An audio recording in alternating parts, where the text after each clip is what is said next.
sabi niya, kumusta yung performance ko? And I said, best dramatic actor. Sabi niya, you have to rate me from 1 to 10. Sabi ko, you're a 12. So, tinanong siya, ano pong ibig sabihin ng best dramatic actor? Oh, anong sagot ni Sarah? Kayo nang bahalang umintindi. Napanood nyo naman siya eh. May bagong interview si Shiminette kanina. It seems, mga kotsero, merong bagong palusot na sinasabi. Itong si Shiminette, drama-drama lang daw yun nangyari sa Quadcom.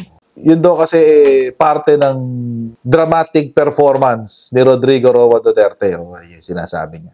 Ito yung bagong drama nila or bagong palusot tungkol dito sa nangyaring Quadcom hearing. By the way, alam nyo mga kotsero, kailangan talaga nila isipan ng palusot yung Quadcom hearing. Kasi nga, ang daming sinabi kasi doon ni Digong, which that are admissions to different criminal acts. Kailangan nilang palabasin na drama-drama lang. Na hindi yun, tawag dito? Hindi niya talaga yun ginawa. Oo. Kaso, mga kotsero, even if sabihin nila na drama-drama lang yun, may problema pa rin. Ang problema nila, mga kotsero, perjury. Pagsisinungaling. Kasi si Digong was under oath. Ngayon, bilang under oath siya, he swears to tell the truth. So, kung sasabihin ni Sara Duterte na ang palusot niya ay best actor, hindi pa rin yan lulusot kasi nga, pwede mong i-cite in contempt si Rodrigo Duterte and, he can be perjured. Ibig sabihin, pwede siyang kasuhan ng perjury. Sabi niya kasi, mga kotsero, tinanong daw kasi siya ni Digong. Sabi niya, kamusta yung performance ko? And I said, best dramatic actor ka. Yun ang sabi ni Sara kay Digong. Best dramatic actor daw siya. Okay. Panoorin ngayon natin to. Ito yung press con ni Sara Duterte. As usual, alam naman natin si Sara kapag nagigipit sa press con kumakapit. Ma'am, at yesterday, last Wednesday at the Senate, right after the diniretso ko kayo sa Congress for the Quadcom. Bakit po bigla kayong napasugod doon? Yes, after nung Senate budget hearing, pumunta ako sa House of Representatives. Sinamahan ko si dating Pangulong Rodrigo Duterte sa pag-attend niya sa hearing ng Quadcom. Ma'am, you were there until it finished. How was it po? Kasi may nakuhanan ka ng video na umaganyan ka na, iba-iba na reaction. So, how was it po? How was it witnessing the hearing? Pagod talaga ako nung araw na yon dahil hindi kasi namin alam kung anong mangyayari sa budget hearing. So buong the day before at noong umaga na yon naghahanda kami para sa Senate budget hearing. Nandun ako kasi sinamahan ko si dating Pangulong Rodrigo Duterte and usually kasi hindi siya nakikinig sa mga kasama niya. So, humihingi sila ng tulong sa akin na kung anong isabi, pagsabihan, gano'n. So, did you do that now? Humingi ng tulong, tapos did you approach him to tell him what supposed to be, Doon lang sa sinabi nung kasama niya na 6 a.m. pagising. Nagsimula yung araw niya 6 a.m. and mga around 10:30 p.m. na ata yun. Sinabi nung na baka low blood sugar na. So, ay hindi ko makain. So, nagpaalam ako na i-excuse na lang siya but ayaw niya. Pero, naniwala naman siya nung sinabihan namin siya na kumain na muna siya. Pero how was it? Kaagatin ba ng mga Pilipino yun? Pumunta lang siya doon para sabihan si Digong na, oy, kain ka na, baka ma-low blood ka. Or baka ang drama dito, tinan nyo si Sara. Mahal na mahal niya yung tatay niya. Oo. Ganyan ang vice-presidente namin. Mahal na mahal ang pamilya. Oo. Sa sobrang pagmamahal nga niya sa pamilya, pasabay-sabay silang nagnanakaw ng confidential funds. Diba? The family that stills together stays together. Sama-sama silang mangurap Sama-sama silang tumatanggap ng pera sa mga drug lord. Sa sobrang pagmamahal niya sa tatay niya, pumunta pa siya sa hearing ng Quadcom para siguruhin na tama ang sasabihin ng tatay niya. Kasi kung hindi tayo nagkakasundo, kung hindi magkakasundo ang ating usapan, sasablay tayo pareho. Ganun yun. Nag-monitor yan ng hearing. Hindi yan pumunta para sa tatay niya. Nag-monitor siya ng sasabihin ni Digong para pwede niyang sawayin. Siyempre, wala namang ibang pinapainggan si Digong. Papainggan lang niya yung anak niya. Tuloy natin. Kasi earlier the Senate, you said you don't expect a fair trial for their hearing po for the president. Kayo, you were there mismo. So how was it going?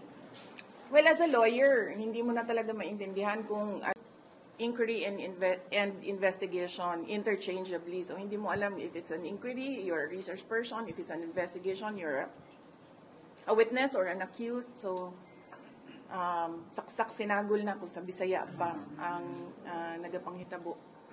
Okay. Hindi ko naiintindihan. Ito si Sara Duterte. Mahilig siya maipag-argue ng semantics. Isabihin, pag sinabing you're arguing semantics sa mga hindi po naiintindihan, pagtatalunan nyo kung ano yung ibig sabihin ng isang salita. Well, it's not a logical fallacy, pero it is a way of distracting the opponent. Hindi kasi natin malaman kung inquiry pa ba to, nagtatanong lang ba, o iniimbestigahan ka na. Alam nyo mga kajero, ang Congress po kasi may oversight function. Ano ibig sabihin ng oversight function? Pwede ho siyang mag-imbestiga. So, regardless, kung pupunta ka sa Senate, sa lower house, as witness or as resource person, it does not matter. Basta merong inquiry, may inquiry in aid of legislation, wala kang excuse, pumunta ka. Ma'am, sorry, last na po. Ma'am, may mga kumalat na video. The President asked you, I think when you were about to leave na po that time, na how was his performance from 1 to 10? What was your answer to him, maybe? Sabi niya, kumusta? Yung performance ko, and I said, best dramatic actor. Sabi niya, you have to rate me from 1 to 10. Sabi ko, you're a 12. When pressed further, when pressed further, so tinanong siya, ano pong ibig sabihin ng best dramatic actor? Anong sagot ni Sara? Kayo nang bahalang umintindi, napanood nyo naman siya eh. Siyempre, ilalaglag ba niya yung tatay niya? Hindi naman siguro siya niya ilalaglag. Nasasabihin niya, hindi, nagbobola lang yung tatay ko sa Quadcom. Nagsisinungaling lang siya doon. Kasi pag sinabi niya na, hindi, dumadrama lang yung tatay ko doon. Dumadrama lang yung tatay ko doon. Inuutulan niya yung mga tao doon. O di meron na ngayong case for perjury. Hindi lang siya kakasuhan sa war on drugs sa RA 9851. By the way, mga kotsero, sinabi na ho ni Kong Nuestro. Oo, nagrekomenda na siya. Nakasuhan ng RA 9851, violation ng RA 9851, si Rodrigo Roa Duterte. For sure yan. For sure, mahihirapan na si Sara Duterte kung tatakbo pa siyang presidente sa 2020. Mahihirapan na siya. Last na niya yan, yung pang-uuto niya sa mga Pilipino. Mas matalino pa mga Alam nyo ako mga kotsero, naniniwala ako, matatalino mga Pilipino. Nakikita nila lahat yung pinaggagawa ni Sara Duterte. Nakikita nilang lahat yan, at lahat yan nagmamasid, at lahat yan ay gumagawa na ng kanilang mga judgment. Best actor daw, si Digong. So, ibig sabihin, inuuto lang niya ang mga nasa Quadcom. Sana isama sa dapat pala, isinama sa committee report, nakasuhan din ng perjury. Kasi sabi ng anak niya, dumadrama lang daw eh. So, nagsabi, yung anak nagsabi, best dramatic actor daw. Kung kakagatin niyo yung sinasabi nitong babaeng to, well, you're eating their crap.